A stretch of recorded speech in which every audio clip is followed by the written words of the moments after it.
M. Ibrahim Traoré pour sa question.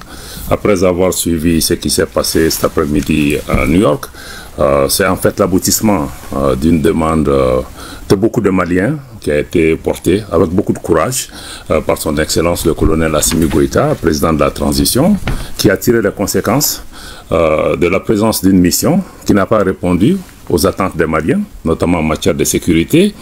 Mais pire, ces derniers temps, nous avons vu que la mission a commencé à constituer une entrave pour nos efforts et elle a été instrumentalisée pour pouvoir porter atteinte à l'unité, à la cohésion sociale et même à la stabilité de notre pays. Nous en avons tiré les conséquences.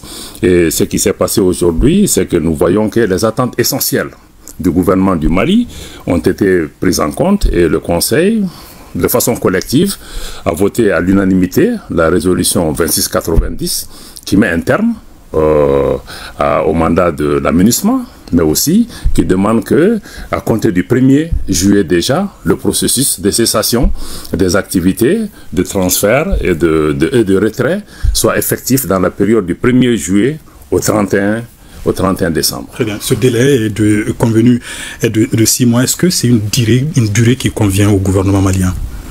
Bon, vous savez, cette durée est venue à l'issue de longues discussions, de négociations difficiles.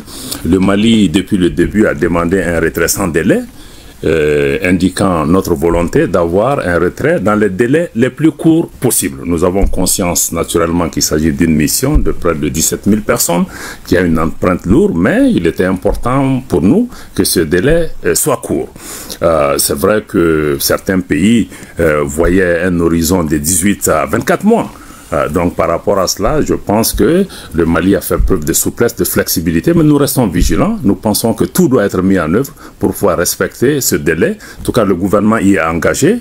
Et comme nous l'avons dit, nous restons ouverts pour coopérer avec les Nations Unies, le secrétariat général, l'aménagement et tous les acteurs concernés et pour faire en sorte que tout soit mis en œuvre. Et nous pensons que, par exemple, sur la question, par exemple, du retrait des militaires, ça peut même se faire beaucoup plus rapidement qu'avant les 6 mois. Très bien. Et concrètement, comment ça va s'organiser ce retrait? Bon, d'abord, on avait besoin, dans un premier temps, de cette décision politique qui consacre d'une part la fin du mandat de l'aménagement et d'autre part qui demande maintenant de mettre en place un plan de retrait.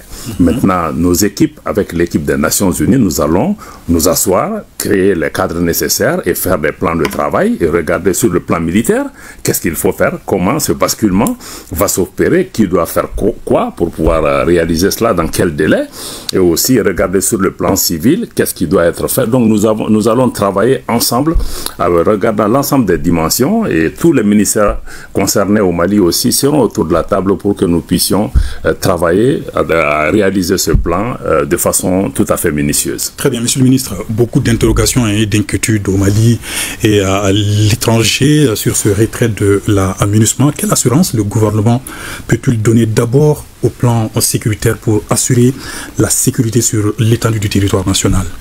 Je comprends les inquiétudes qui se manifestent chaque fois qu'il y a des changements. Effectivement, il y a des inquiétudes, mais ce n'est pas une décision hâtive. C'est une décision qui s'inscrit dans la volonté du gouvernement de se prendre en charge. Et vous avez vu qu'on ne s'est pas levé un matin pour demander le départ de l'aménagement.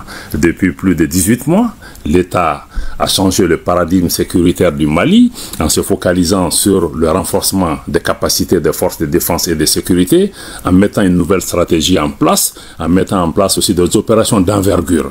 Donc il y a eu des efforts, il y a eu des résultats, et c'est ce qui nous fonde aujourd'hui de penser que nous sommes en mesure aujourd'hui de combler tout vide éventuel qui pourrait se créer, mais nos opérationnels sont prêts pour pouvoir faire ce travail. Mais déjà sur le terrain, nous sommes déjà à l'offensive. Dans beaucoup d'endroits, il y a eu des résultats. Ça ne sera certainement pas facile.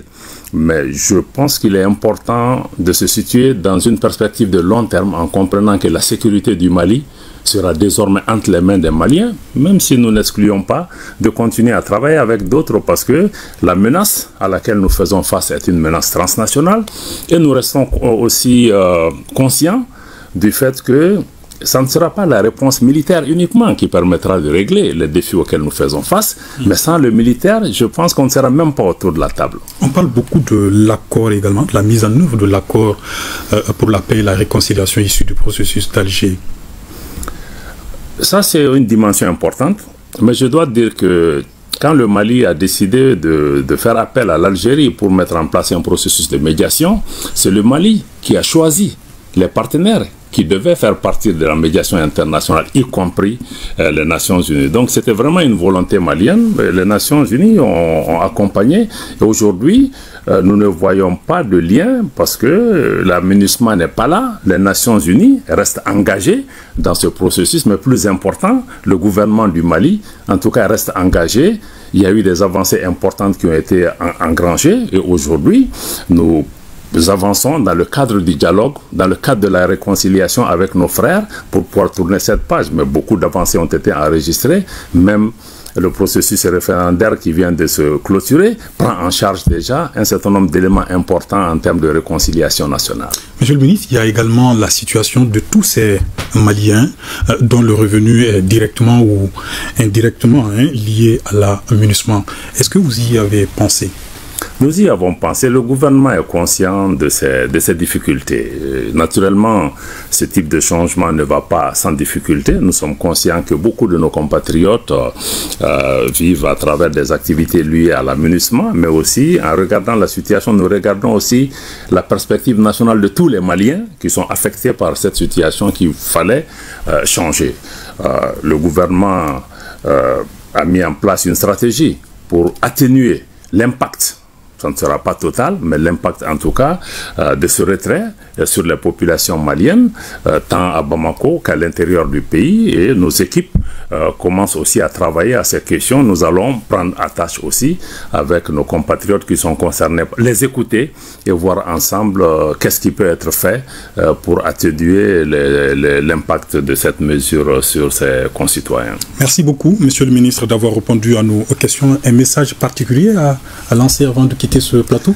Bon, le message, j'en aurais deux, si vous me permettez. D'abord, c'est un message de reconnaissance et de gratitude du Mali à l'endroit de tous les pays contributeurs de troupes et de personnel de police à la mission, surtout pour les casques bleus qui ont perdu la vie au Mali, pour pouvoir contribuer à résorber cette crise, particulièrement les casques bleus africains. Plus de 95% des personnes décédées malheureusement viennent de ces pays africains. Leur dire que nous sommes conscients des sacrifices qui ont été faits, nous sommes aussi conscients qu'ils sont venus en toute bonne foi pour aider le Mali.